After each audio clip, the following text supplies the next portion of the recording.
नमस्ते विद्यार्थियों, आपका स्वागत है।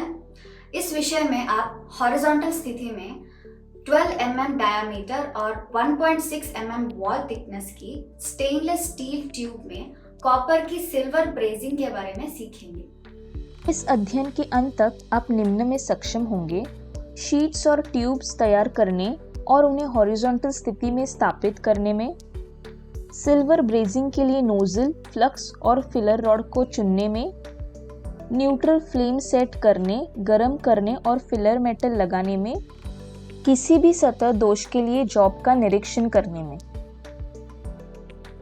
आइए अब हॉरिजॉन्टल स्थिति में 12 mm डाया और 1.6 mm दीवार मोटाई वाली स्टेनलेस स्टील ट्यूब में कॉपर की सिल्वर ब्रेजिंग के लिए आवश्यक उपकरणों को देखें।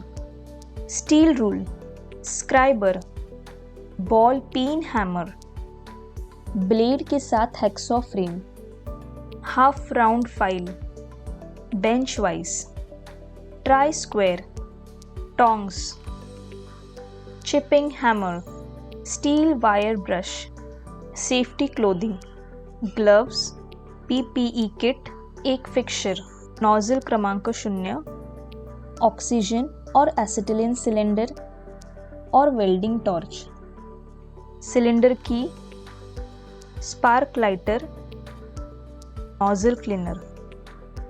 कॉपर से stainless steel tube dia 12 mm और दीवार की मोटाई 1.6 mm की हॉरिजॉन्टल स्थिति में सिल्वर ब्रेजिंग की पूर्व वेल्डिंग तैयारी पर विचार करें। हैक्सॉ या कैंची का उपयोग करके 50 गुना 2 mm कॉपर का 100 mm का टुकड़ा काटे। हैक्सॉ का उपयोग करके 100 mm लंबाई, 12.7 mm डायामीटर और 1.6 mm मोटी स्टेनलेस स्टील ट्यूब काटे।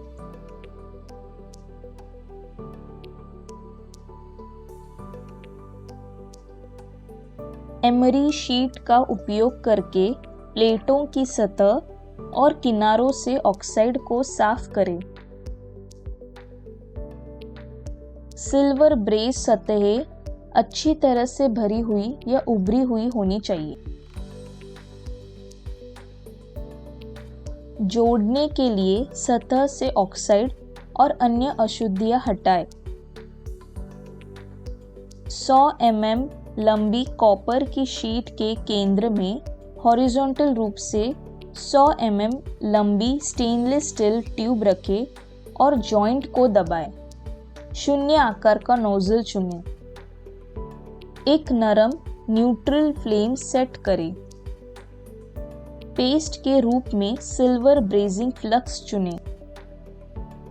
इसे जॉइंट और फिलर रॉड पर ठीक से फिट करें।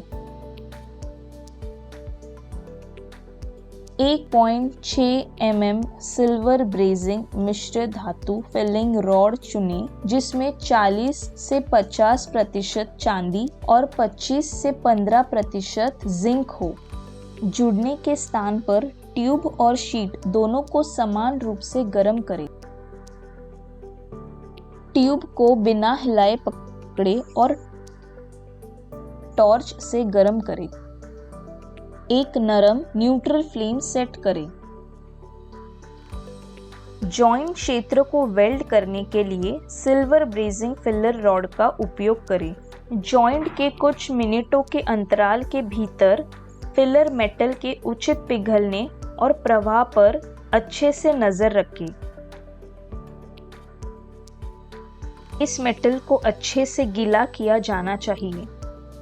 यदि जुड़ने वाली धातुओं को ठीक से गीला नहीं किया गया है, तो यह दिखाता है कि धातुओं को आवश्यक ताकने के तापमान तक गर्म नहीं किया गया है। ब्रेजिंग ऑपरेशन को पूरा करने के लिए ब्लो पाइप और फिलर रॉड जॉइंट को साथ ले जाएं। ब्लो पाइप और फिलर रॉड में हेरफेर करें और पिघली हुई धातु को समान रूप से और आसानी से फैलने दें।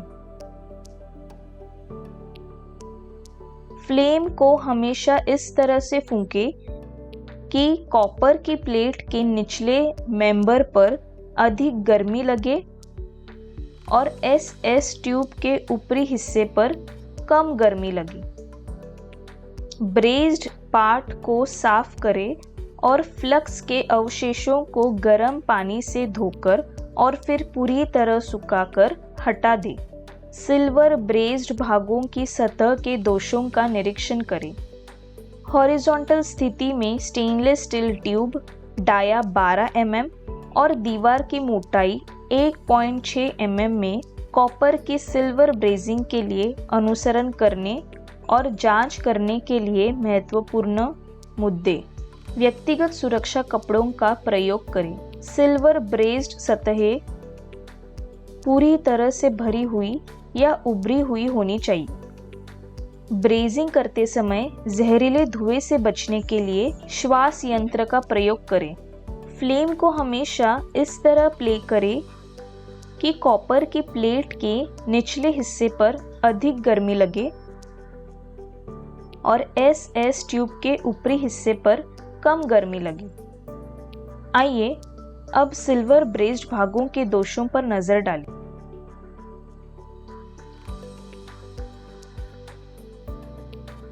अनुचित बीड,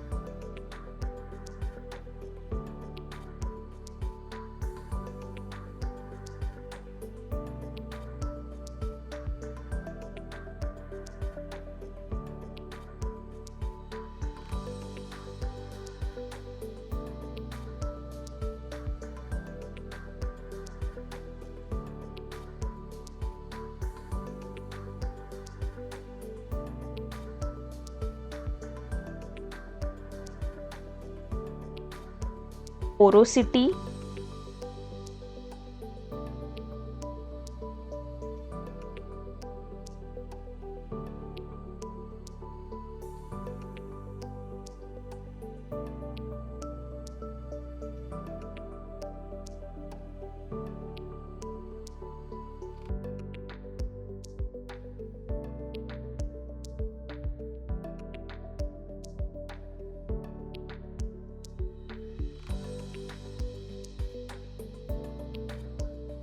लो होल्स,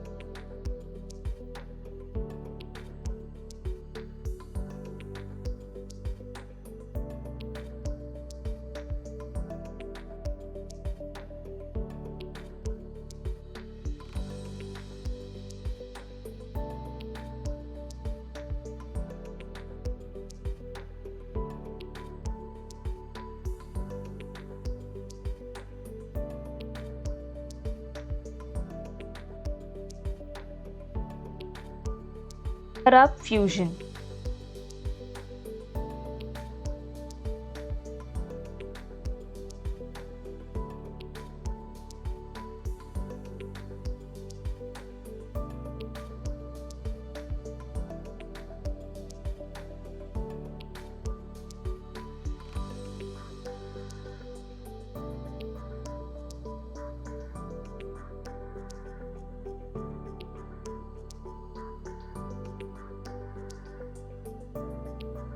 आज हमने ये सीखा है कि शीट और ट्यूब तैयार करना और हॉरिजॉन्टल स्थिति में सेट करना, सिल्वर ब्रेजिंग के लिए नोजल, फ्लक्स और फिलर रॉड सेलेक्ट करना, न्यूट्रल फ्लेम सेट करना, गरम करना और फिलर मेटल को लगाना, किसी भी सतह दोषों के लिए जॉब को इंस्पेक्ट करना। थैंक यू स्टूडेंट्स, अगले क्लास में मिलते हैं।